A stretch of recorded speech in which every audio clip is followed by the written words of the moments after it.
When I read the script, I thought it was just impossible. The production was so large. What they expected the puppets to do was just so intimidating as far as the range of action. The numbers of puppets in the scene. My initial response to the script was a sheer delight. It was laugh out loud funny. Very rarely do I read a script and laugh out loud, and then it was sheer terror. How are we gonna do this? This is impossible, the most daunting thing I've ever read. It's an action movie non-stop. Full-on gun battles, fist fights. Matt David! You think of it, and you breaking. It's pure insanity. I knew right away it was going to be hysterically funny, but I'm the one that looked at things realistically, based on experience. I know what it was going to take to do it, and I'm calculating this, and I'm going, how many people do we need? How many strings do we need? I immediately look at the problems that needed to be solved, and I went, holy cow, guys, do we want to get involved with this? And then when we read the material, we said, you know, we can't say no.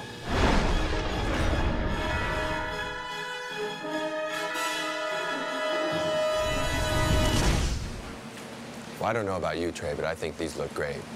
This is going to make a great movie. I think you did a great job making these heads, Matt.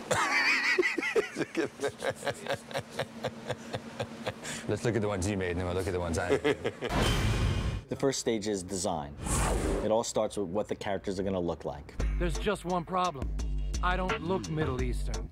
The challenge with Team America is building a giant puppet film from scratch. Trey Parker and Matt Stone called me in for a meeting and wanted to start developing some characters. It looks like it gets blonde pretty quick. You know what I mean? Oh, you want just more tipping on it? Yeah. All right, good. This movie will be sweet now. In the early discussions, it was to basically establish a size first, which is 22 inches tall. It's large-scale miniatures. Our puppets are 1/3 scale, meaning our 2-foot puppet represents a 6-foot human being. For Team America, what Trey wanted was basically a young 30s group, late 20s, early 30s, of model-type Americans to portray Team America. And we start out with, just physical designs of what they look like. Shortly thereafter went to prototypes, maquettes were called, little prototype sculptures. Myself and a bunch of other sculptors started sculpting maybe possibly up to 5 heads per character, and the first character we worked on was Spotswood. The name is Spotswood. Once a style was set with Spotswood, I tried to contour all the sculptures into a style that was not over-stylized. It's really fresh and they're really strong, good characters. Pretty much what my responsibilities are to take the movie stars and turn them into marionettes and bring a lot of character to them when I can, but also keep them in that style of marionettes, which is a lot of fun. None of the celebrities have been here to see their likenesses or help us figure out what they look like. That is the fag way. Nor has anybody asked their permission. That's kind of the South Park mode. If they want somebody in a movie, they just do it. I farted once on the set of Blue Lagoon. We're starting our sculptures as realistically as possible. Once we get the likeness of the actor, from there, we then dial back to give them that kind of creepy marionette feel. Helen Hunt took all of a day and a half, so they're going pretty quickly. Once the sculptures are completed and signed off on, we actually put them into a mold process. Basically, we encase the original sculpture in plaster so that we can then split apart, remove the clay, and now we have a negative of the original character. Third stage is casting that mold in foam. The molds are cored to create a really thin layer of skin. So we take various liquid components, whip them up into a foam material, inject them into the molds. We are making the armatures and the foam hands and everything for all of the little hands for all of our puppets right now. They're all starting off as little wire and urethane cores, basically, which we will be inserting into the mold, lining up with the fingers, and then injecting foam latex around. That gets cooked in an oven for several hours, depending on the size of the piece, and we'll open it up. We'll have a little guy like this. When it comes out, we get a very thin, flexible, lifelike skin material. Here, as you can see, is obviously a terrorist because he's brown. Using brown paint, we delineate terrorists from other people in the script. We start with a blank foam rubber head of one of the characters, and then I begin airbrushing the color on them. and then hand painting the eyebrows on.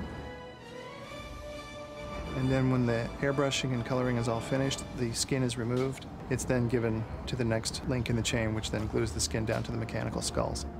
I have to actually pull and stretch the faces to get them into the appropriate positions and then glue them onto the mechanical substructures so that when the mechanics work, that they drive the rubber faces.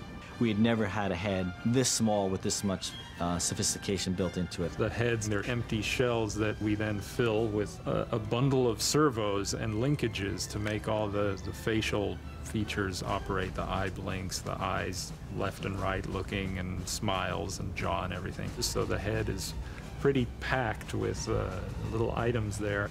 These are full animatronic heads, and in order to sync the dialogue with the jaw, they're using software that was developed by a company named Gilderfluke, and we've modified it and applied it to the Chiodo brothers' puppet control system. Basically, the input sticks here will manipulate the jaw, and we record it and play it back with this software. Please, Gary, I'm not from Hollywood. I'm not going to fuck your mouth, and my time is extremely valuable. Yes, that's nice. We have a great bunch of artists working for us, from mechanical engineers to seamstresses to hairstylists. I mean, we have people working on wigs that they're hand tying strand by strand wigs, you know, making eyebrows and eyelashes. The level of detail from miniatures to wardrobe has been top notch. Part of what appealed to me was the fact that it was something I'd never done before. And so I knew it would be a unique challenge. We started finding very small zippers, very small buttons, and fabrics, traditional fabric stores, but just looking for the smallest scale and everything. I don't think that the director had any expectations. I think it was wide open. So I think they got a lot more than they were expecting. I felt from the beginning like if this didn't have great attention to detail, that it really wouldn't be worth doing. I felt like these costumes would be as if you were looking at things under a magnifying glass, because even though the scale is very small, once you put it on the big screen, they would be magnified. When we come to a place like this, it just scares us, because it's still just our dumb little stupid gay script that we wrote, and then we come somewhere here and we're like, oh my God, all these people are really working on this. Like, it's kind of freaky. The cool thing that we do about our job, our business, is that we bring characters to life in a truly handmade fashion. It's real, it's tangible. It's not a computer imagery that's going out there. It's a real object with real light falling on it, with great artisans working on it. Everything is handmade, and that's really the great thing about the whole movie. This film stands for everything that is great about America. We're out there trying to protect the world for our values. Whether they want us to or not. Yeah.